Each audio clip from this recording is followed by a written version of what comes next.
the UNESCO-UNISA Africa Chair in Nanoscience and Nanotechnology webinar series, presenting by Prof. Federico Rosei on multifunctional materials for emerging technologies. Prof. Rosei has obtained his MSc and PhD from the University of Rome. He's a full professor at the Center of Energy, Material, and Telecommunications in the National Institute of Scientific Research in Montreal, Canada. Since May 2016, he holds the Canada Research Chair in Nanostructure Materials, and since January 2014, he holds the UNESCO Chair in Materials and Technologies for Energy Conversion, Saving, and Storage. In March 2023, he holds the chair of the Industrial Chemistry at the Department of Chemical Science at the University of Trieste in Italy. His research interests focus on structure and property relationships in nanomaterials and their use as building blocks in emerging technologies. He has published over 445 articles in prestigious international journals and has been cited more than 22,000 times. He's a fellow of numerous prestigious national and international societies and academies like the Royal Society of Canada, the European Academy of Science, the African Academy of Science, and many other that time doesn't allow us to mention all of them. So now I think, Prof, you can start. The floor is yours. Please start your presentation. Thank you. Okay, thank you very much for the introduction. And I guess you guys can already see the PowerPoint slides. And it's a pleasure to share some of our work here with you today. Of course, I prefer meeting in person, and now that the pandemic is more or less behind us, I think there will be more opportunities to meet in person again.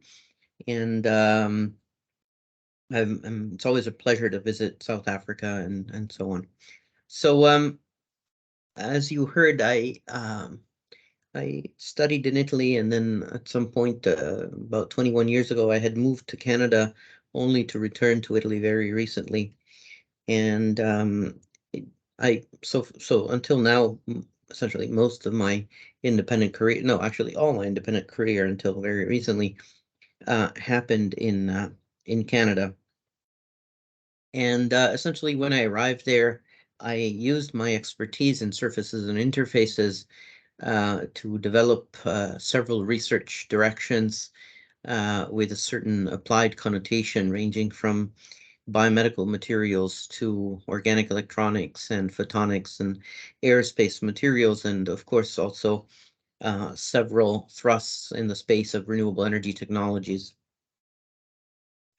In fact, over time, I've become more and more interested in addressing the so-called Sustainable Development Goals. These are the 17 grand challenges identified by the United Nations for a long-term, that need to be addressed for a long-term peaceful coexistence of all living species on planet Earth. And you see that I circled in blue the ones that I believe that we as scientists and academics can credibly address. So these would be number 3, good health and well-being; number 4, quality education; 6, clean water and sanitation; 7, affordable and clean energy; 9, industry, innovation and infrastructure; 11, sustainable cities and communities; 12, responsible consumption and production; and 13, climate action. But, you know, it turns out that when you have too many priorities, it's like not having any priority, because you end up dispersing your efforts and your limited resources in too many directions, and it's hard to make any progress at all. And so if I had to sort of identify just one grand challenge that we really need to address very urgently, That'd be the energy challenge. And you see in this view graph, these graphs are borrowed from a Physics Today paper, which is about 15 years old, but the graphs are still remarkably accurate. So you see on the left, the breakdown of the energy we use. So we're in 2023, towards the right of the graph of the curves, and still about 80 to 85% of the energy we use is made up of fossil fuels. That would be oil, coal, and natural gas. A few percent is nuclear, a couple of percent is hydroelectric, and the rest is labeled as biomass and other. These are essentially the renewables. So that would be geothermal, tidal power, wind power, of course, biomass, and solar. What's remarkable is that solar, in fact, is a very small fraction of the total energy we use on a global scale. Of course, some countries have invested massively in solar, but in general, it lags behind. And in fact, it's only about 1% of the total energy we use. And yet we know that every hour the sun sends towards our planet enough energy to power the world for 1 year. So on one hand, it's negligible, 1%. On the other hand, it could grow to become a very substantial fraction of the energy we use. There's another aspect, which is what I call the elephant in the room, something that nobody really wants to talk about, also because there's no easy way to address it, nothing that we can credibly do about it, but it is a huge component of the problem. That would be world population as a function of time. We know that world population increases at a rate of about 200,000 people per day, which means that in a year you have roughly 70 million new people, and that's essentially twice the population of Canada, or twice the population, say, of a populous state in the United States like California, or a bit more than the population of Italy. And that means in turn that, after 15 years, at a rate of 70 million per year, you have an extra billion people on the planet. So in fact, we know that we reached 8 billion people on the planet towards the end of 2022. So we've reached this landmark number of 8 billion people. But if you go back in time a few hundred years, from the graph on the right, you can see that world population was much smaller, and it was growing very, very slowly. So in the Middle Ages, for centuries and centuries, world population was well below 1 billion, about 500 million, and it was growing very, very slowly. And then it started growing rapidly around the 1800s, which is the era we refer to as the Industrial Revolution. And of course, we know that coal is the fuel that powered the Industrial Revolution. And after coal, we started using natural gas and oil. And these fossil fuels, despite all their disadvantages, of course, they're highly polluting. They're not a renewable resource, at least not on a time scale that matters to us, and so on. They also have some great advantages, including that for a long time they were very low cost, and they're easy to transport, and they have a very high energy density. So we can call everything that happened in the past 200 something years the energy revolution, which was powered by fossil fuels. And this led to so many advances in technology, including medical advances, so that in many countries now the average lifespan exceeds 80 years. And this was not true just about 100 years ago, when people would typically die in their 50s or 60s. And so this has prompted this incredible increase in population. And of course, this begs the question whether this increase is sustainable or not. And clearly, it's pretty easy to infer that it isn't sustainable, because you look at the graph, it looks like an exponential increase in population, and as long as population increases, those sustainable development goals will remain elusive, because more people need more energy, of course. They need healthcare, they need water, they need sanitation, they need food, they produce more waste, and so on and so forth. So this is, like I said, the elephant in the room. And there's nothing credible that we can do about it, but it's certainly important to be at least aware about it, aware about this issue. And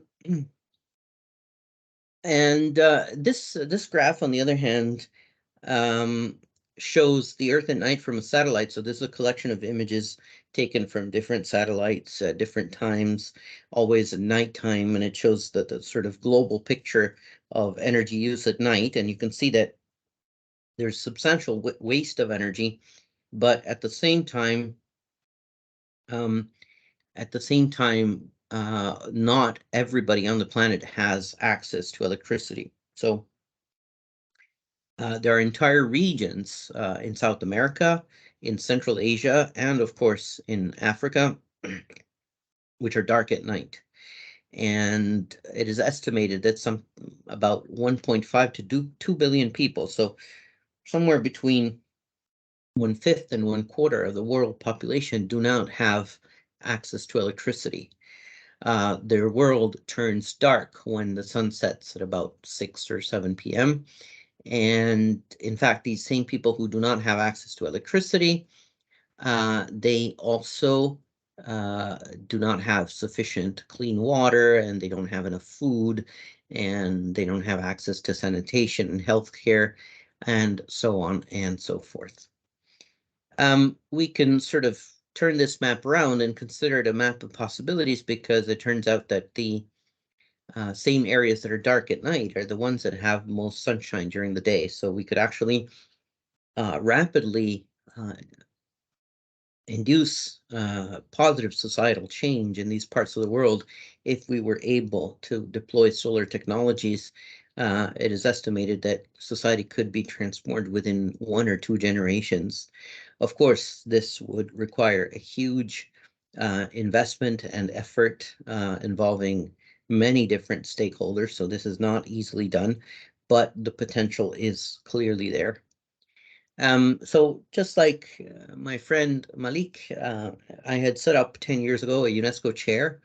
As you probably know, a UNESCO chair consists of a sort of network in which several collaborating organizations decide to pool resources to jointly address certain pressing societal challenges. So it's essentially an entity in which higher education and research institutions will work together to contribute to societal developments, and they should act as think tanks and bridge builders between academia, local communities, research, and policy making. And ideally, you want to influence policy, because that's how you really make a difference, not just developing new knowledge through research and training a lot of young scientists like you guys, but actually influencing policy so that there is a real transformative effort in society.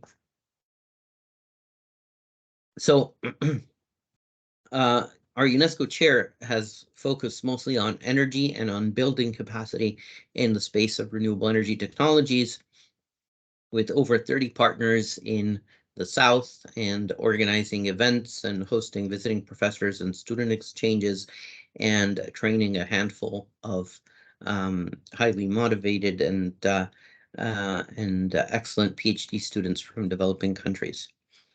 So we work on various aspects of energy. One of them, of course, is energy saving. So we mostly focus so far on solid state lighting as a way to save energy, because for a long time, over the past 100-something years, we were mostly using the light bulb as a form of illumination, but the light bulb is quite inefficient, because of course it does illuminate, but a lot of energy is wasted in infrared radiation, which just sort of transforms into heat. And on the other hand, these LEDs, they save a lot of energy, and they also reduce substantially carbon emissions. So this is a very highly promising technology for solid state for illumination. Another aspect, of course, is energy storage. This is critical for electrification of transport, but at the end of the day, electrification of transport can only make a difference if electricity comes from renewables. If it still comes from fossil fuels, then it's just transferring the problem elsewhere. It's not really solving anything. So I mentioned this because actually renewables, they have this essentially common bottleneck. Their common challenge is in fact storage, because they're mostly intermittent, which means that, you know, say wind goes in cycles of half an hour, whereas solar, you have it during the day, but you have nothing at night. And even during the day, when a cloud passes over your head, your power drops drastically. So you need to have effective storage solutions so that you can store the energy that is available now, that you don't need it for later when you actually need it. And then, of course, materials for energy conversion, and our main focus is solar again. So it's a matter of capturing, absorbing as many photons as possible from the distribution intensity that comes from the sun and transforming them into another form of energy.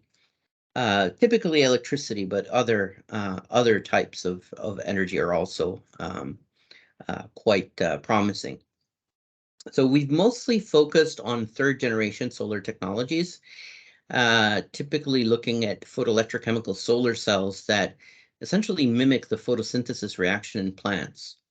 This is a reaction in which plants convert solar energy into chemical energy and then later use the chemical energy to fuel their activities. And so the prototype technology are dye-sensitized solar cells invented by Gretzel a little over 30 years ago.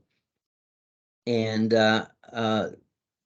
basically, the main unresolved challenges are the limited efficiency and the limited stability.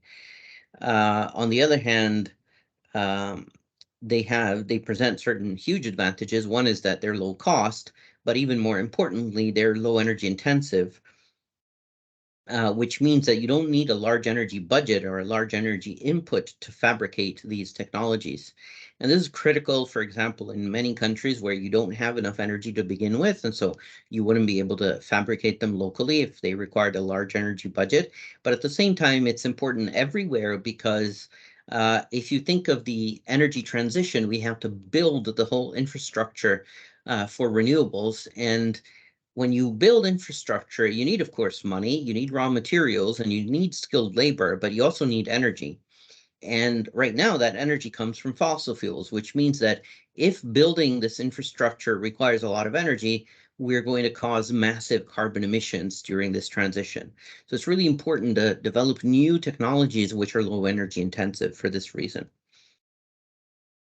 So basically, we started off with dye-sensitized solar cells, and then we replaced the dye molecules that essentially absorb in the visible and near infrared with semiconductor quantum dots for various reasons. One is that these are very easy to make, and the other is that their properties are typically tunable. So these are semiconductor nanocrystals in which the optoelectronic properties can be tuned as a function of their size, shape, and composition.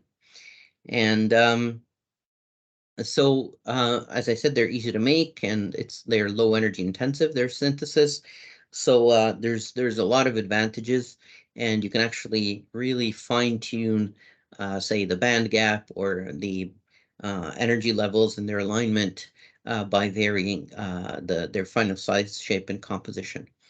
So no, I'm going to skip this. So I mentioned that you can use these solar technologies for direct conversion into electricity, but another interesting use is to produce hydrogen.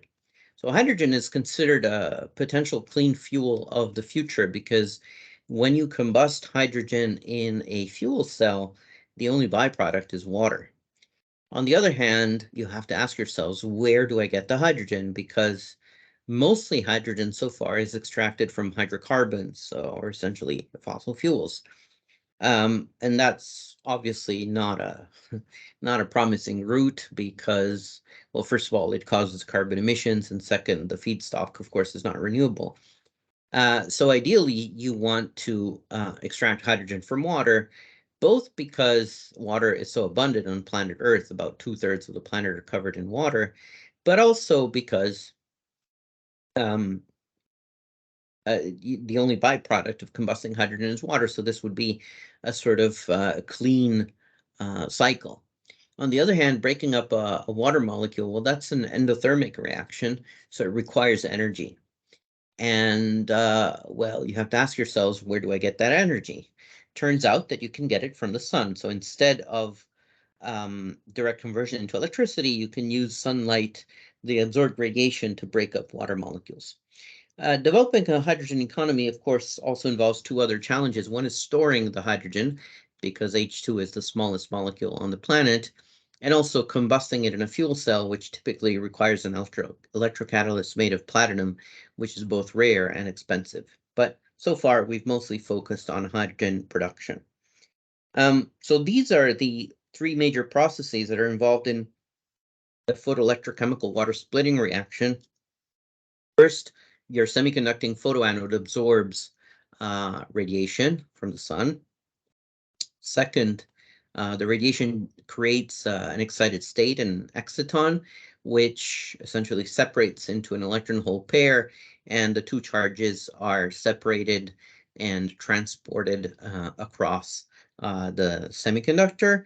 And then when they reach the surface, that's where they induce the redox reactions to split water into oxygen and hydrogen. As I mentioned, you can, to a certain extent, tune the energy levels and the band gap and so on. And this turns out to be quite important for hydrogen production for various reasons. The first one being that you have to estimate the kind of band gap you need to split water. You might think that you need a band gap of 1.23 eV because that's the energy required to split water. But in fact, if you consider thermodynamic energy losses and the overpotential required for a surface reaction, you can estimate that the band gap is, the required band gap is at least 1.8 eV. Your semiconductor should be efficient at separating and transporting charges. It should have strong catalytic activity and stability. It should be low cost and composed of earth-abundant and non-toxic elements. So you see the requirements are quite stringent. It's really very difficult to come up with a material that has all these features. So the main component of the photoanode is titanium dioxide, which has a lot of interesting properties. It's inert and resistant to corrosion. It's non-toxic. It reacts under mild operating conditions. It has a high oxidative power. On the other hand, its main drawback is that the band gap is large, 3.2 eV. And this is not a good feature because 3.2 eV, it means that TiO2 is only active of the solar spectrum. That's the only component of radiation that it can absorb and convert. And it turns out that in the ultraviolet region, there's not many photons, only about 4 to 5%. So you're giving up on 95% of solar photons. And that's why you need to sensitize the titanium dioxide. As I mentioned earlier, the original sensitizers were dye molecules, and now many people like us use quantum dots.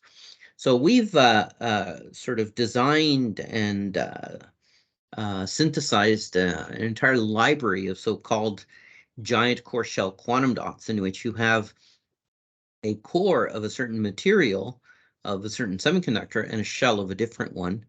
And this architecture really allows you to fine-tune and tailor the properties, and this is done via wet chemical synthesis, which again is fairly straightforward, and it's also low energy intensive.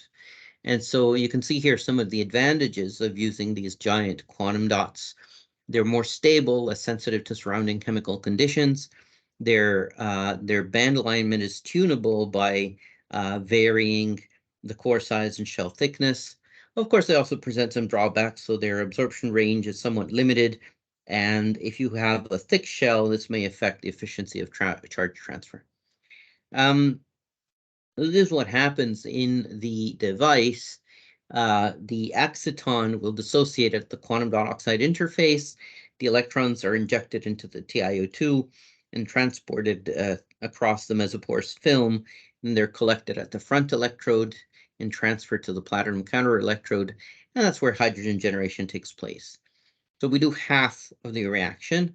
On the other hand, sodium sulfides, hole scavengers in the electrolyte provide a shuttle transport for the photogenerated holes, which would normally do the other half of the reaction.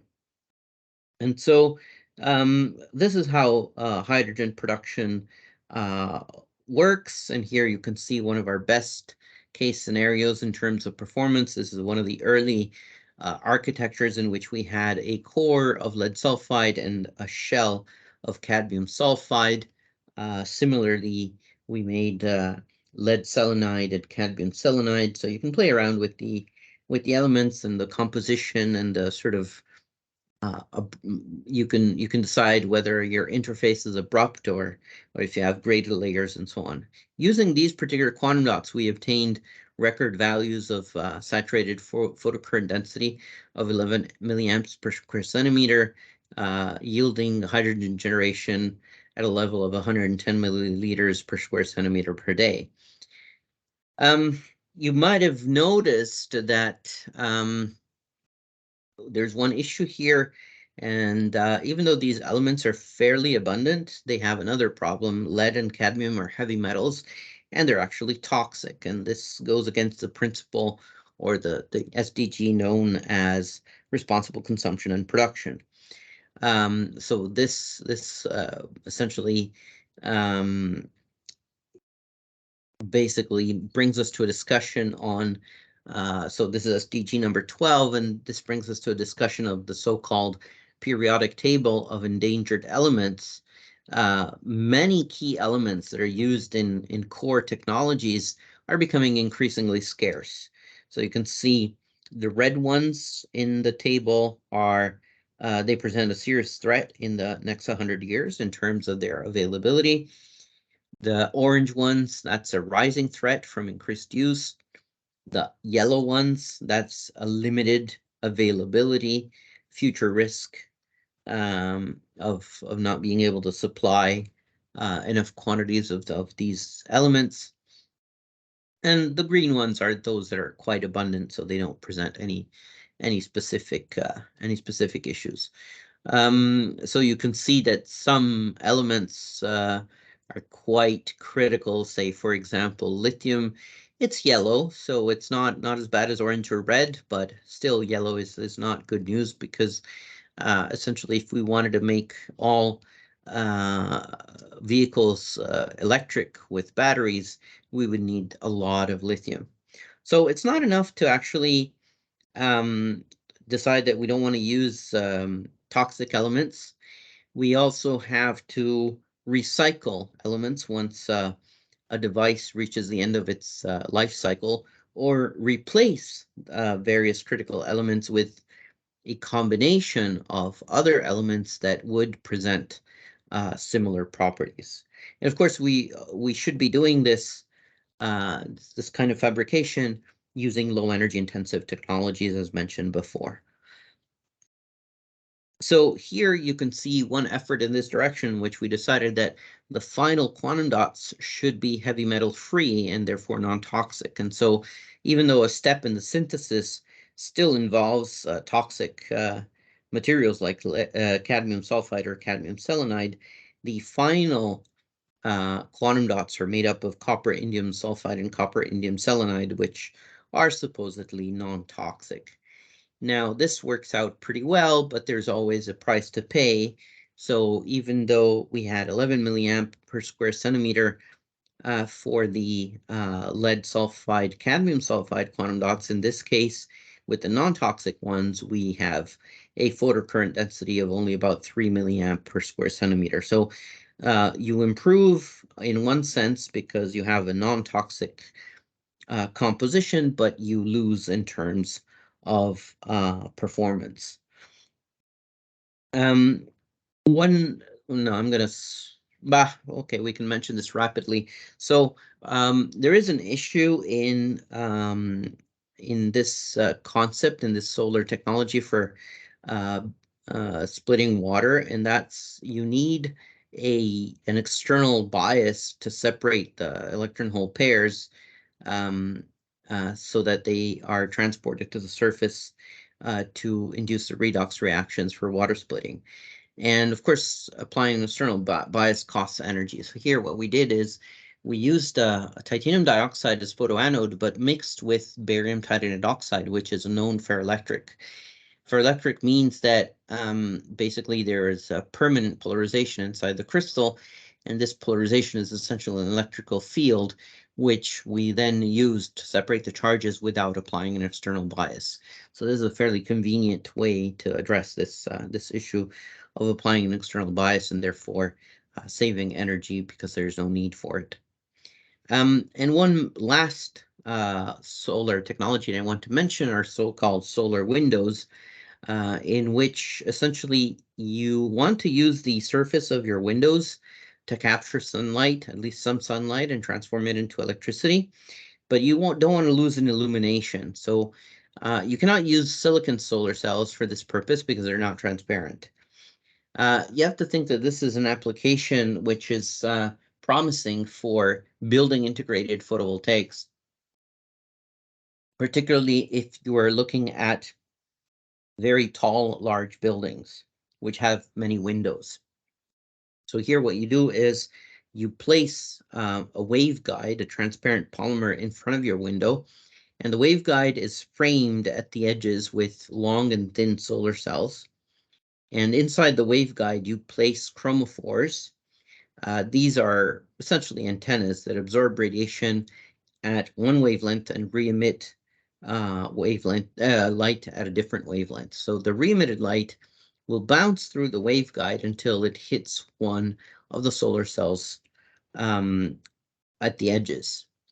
And so you successfully capture part of the solar radiation. Most of it still goes through, but part of it is going to be converted into electricity. Of course, each solar window will not yield a large electrical power, but if you consider, as I mentioned, a large tall building which has many windows, then the power, of course, is additive, and the final power generated can be actually substantial.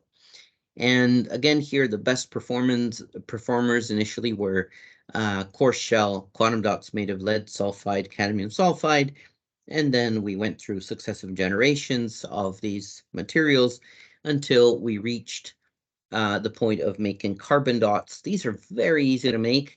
Basically, anything that has organic residue can be used as feedstock to make carbon dots.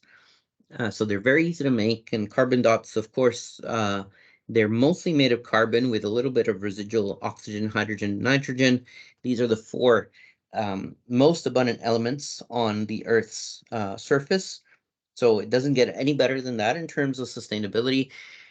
They're also presumably non-toxic, although to be fair, in principle, anything at the nanoscale could potentially be toxic, even though its bulk counterpart is not usually not considered toxic. So this is obviously something that would have to be investigated more in depth.